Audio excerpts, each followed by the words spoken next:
어쩌면 앞으로 1년, 이 1년 안에 내 인생을 바꿀 수 있는 기회가 올지도 모릅니다. 내가 큰 그림의 방향에 어디에 위치해 있는지, 어떻게 해야 내가 살아남을 수 있고 또 살아갈 수 있는지 여러분들은 지금부터 판단하셔야 합니다. 안녕하세요, 크립토피아입니다. 금일 브리핑 시작해볼게요. 리플을 포함해서 알트의 여러 종목들이 일부 출렁이면서 하락장이 다시 시작된 거 아니냐 이렇게 크게 걱정하시는 분들이 계시는데, 개인적인 관점으로는 그냥 단순한 출렁임이라고 생각을 하고요. 힘은 아직 계속 지속될 것이라고 보고 있습니다. 그리고 그런 와중에 리플의 생태계가 계속해서 넓어지는 그런 소식들이 줄지어 나오고 있는데, 가볍게 먼저 체크해야 할 건 이거예요. 리플의 파트너사 카탈라이즈가 퓨처버스와 협력해서 메타버스 확장에 주력한다, 이런 소식이 전해졌거든요. 그래서 이 카탈라이즈 리서치는 글로벌 블록체인 컨설팅 전문 기업으로 한국의 최초로 XRP 레저 관련 행사를 개최한 기업이에요. 이번에 자사가 보유한 네트워크를 활용해서 유소 프로젝트와 개발자를 퓨처버스 생태계에 온보딩할 계획을 알렸습니다. 그리고 여기 이 퓨처버스의 인프라 중에 레이어 1 블록체인 루트 네트워크가 있거든요. 이게 XRP 레저의 사이드 체인 역할을 합니다. 루트 네트워크 거래 수수료를 리플 XRP로 지불하고 XRP 레저 기반 자산도 지원을 하는 거죠. 일전에 영상 브리핑에서 말씀드린 바 있었는데, 지금 국경 간 송금이나 수송 등의 이슈 때문에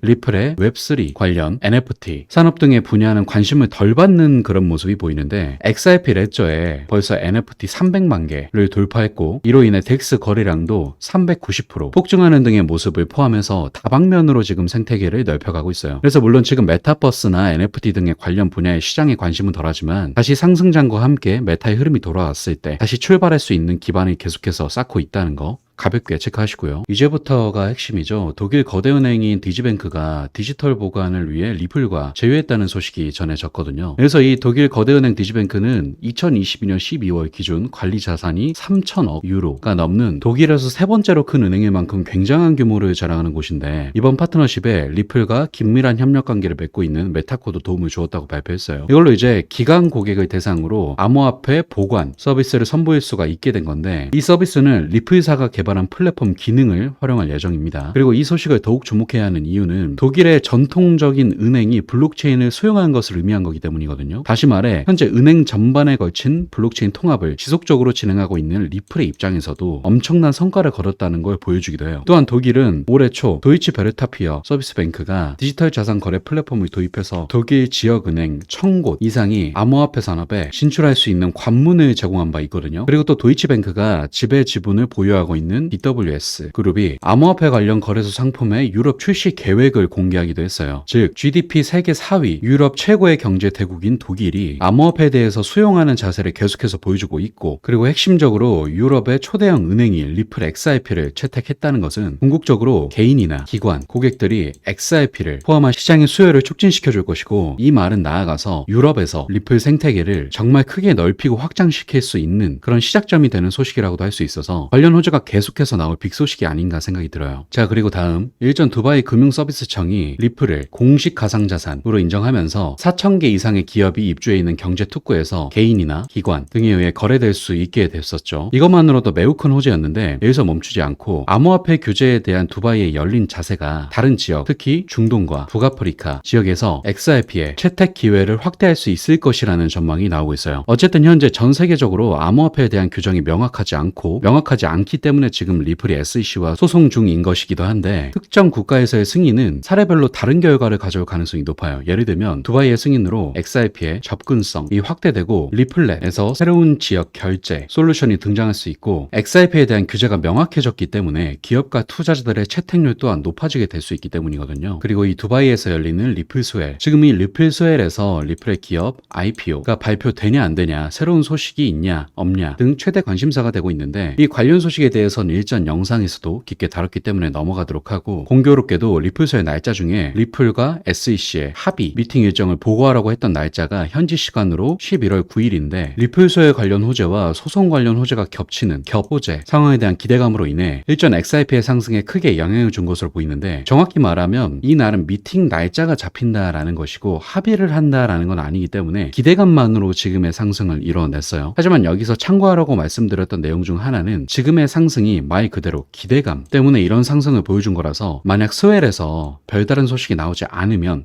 실망 매물 때문에 단기 조정이 올 수도 있다 말씀드렸을 겁니다. 그리고 여기에 추가적인 내용으로 보이시는 이분은 디저캐피털의 설립자 야신 모바라크예요. 모바라크가 리플의 IPO가 올해 또는 2024년 초에 상장하지 않을 것으로 보이는 이유를 제시했거든요. 먼저 현재 리플이 SEC와 소송 중인데 IPO를 진행하려면 기업이 상장되기 전 필수로 등록해야 하는 서류인 S1을 제출해야 돼요. 근데 문제는 이걸 SEC한테 제출해야 된다는 거죠. 그래서 리플의 기업 IPO는 현재 진행 중인 소송과도 직간접적인 영향이 있을 수 있기 때문에 SEC가 승인을 해주지 않을 확률이 높다라는 겁니다. 자, 그러면 다음으로 SEC가 승인해주지 않으면 미국 이외의 다른 지역에서 IPO를 신청하면 되지 않냐 이렇게 물어보실 수도 있지만 CEO 브래드 갈링하우스는 그간 이에 대한 실행 계획을 전혀 드러내지 않았습니다. 이 같은 이유들로 IPO 소식이 들리긴 어려울 것이다 이렇게 보고 있는 건데 이건 저 역시도 사실 마찬가지 입장이긴 합니다. 리플의 입장에서 어쨌든 소송이 끝나지 않았는데 덜컥 IPO를 진행해버리면 만약 아직 끝나지 않은 소송에서 어떤 변수가 생겼을 때 큰 차질이 생길 수 있고 어찌됐건 리플의 기업 IPO는 거의 기정사실화인데 변수가 생기면 XRP의 시세에도 영향을 미칠 수 있기 때문에 여러 가지로 리스크가 너무 큰 행동이라 리플의 입장에서도 안전하게 진행하고 싶을 거거든요. 그래서 이러한 리스크에 대해 다시 한번 체크하시고요. 조금 더 보수적으로 바라볼 필요가 있다는 거 참고하셔서 대응하시기 바랍니다. 그리고 다음은 시장 외 소식에 대해서 체크해야 될 게 있습니다. 현재 시장에 모든 관심을 받고 있는 비트코인, 현물 ETF, 승인 관련 소식. 이 소식에 대해서 아크인베스트의 ETF 신청 일자, 데드라인인 1월 10일까지 비트코인 현물 ETF가 승인될 가능성이 매우 높다. 이렇게 시장은 보고 있는데 지금 1월 10일보다 미국이 더욱더 빠르게 ETF를 승인해야 하는 이유가 나왔어요. 바로 홍콩 규제당국 증권선물위원회 SFC가 가상자산 현물 ETF 출시를 검토하고 있다는 소식이 전해진 거거든요. 지금 SFC는 투자 상품의 토큰화에 대한 기준을 개괄적으로 설명하는 자문 문서까지 발표를 한 상태인데 이 백서에 대해 상품 유형이나 규제 프레임워크 위험 등의 다양한 문제에 대해 업계의 피드백을 구하고 있는 상태라서 토큰화된 투자 상품이 폭넓게 채택될 수 있는 그런 환경을 조성하고 있어요. 자, 그리고 하나 더, 홍콩은 지금 일부 토큰화된 증권 관련 토큰을 허용할 예정을 알렸거든요. 18개월 동안 증권용 토큰에 대해서 홍콩은 계속해서 적대감을 보이는 스탠스를 취했지만 이제는 아니라는 거예요. 이렇게 홍콩이 적극적으로 암호화폐 허브가 되려는 움직임을 보여주고 있고 이에 따라 ETF 신청까지도 검토하는 상황에 미국은 당연히 발등에 불이 떨어지겠죠. 안 그래도 세계 기축통화국으로서의 지위를 잃어가고 있는데 미국의 ETF를 매수하려면 당연히 달러로 매수를 해야 되기 때문에 비트코인 현물 ETF 이걸 통해서 전 세계 유동성을 가져오면서 달러의 패권을 다시 가져오는데 힘을 줄 계획을 가지고 있었지만 만약 홍콩이 먼저 ETF를 승인해 버린다면 그만큼의 관심과 물량을 뺏기게 될 수 있는 것이고 그리고 중국은 홍콩을 앞세워서 계속해서 이런 시험적인 조치를 취하고 있기 때문에 이건 나아가 브릭스의 중심이라고 할 수 있는 중국이 달러를 더욱 약화시키려는 선제적인 움직임으로도 볼 수 있습니다. 그리고 이건 어찌됐건 가상자산 패권을 둘러싼 미중 경쟁의 격화로서 대장인 비트코인의 상승으로도 이어질 수 있기 때문에 이렇게 되든 저렇게 되든 시장에는 호재로 작용할 수밖에 없는 그런 움직임이라고 보고 있어서 빠르면 올해 약 2달 안에 ETF 승인 호재가 나와주지 않을까 그런 추측을 해봅니다. 어찌됐건 ETF 승인은 기정사실화로 시간 문제이기 때문에 여유롭게 지켜보시면 될 것 같다는 말씀 드리면서 오늘 브리핑 마무리하도록 할게요. 마지막으로 영상 하단에 고정 댓글 보시면 이렇게 시장의 다양한 관점들 교류할 수 있는 소통방 링크가 있으니까 많은 참여 부탁드리겠습니다. 감사합니다.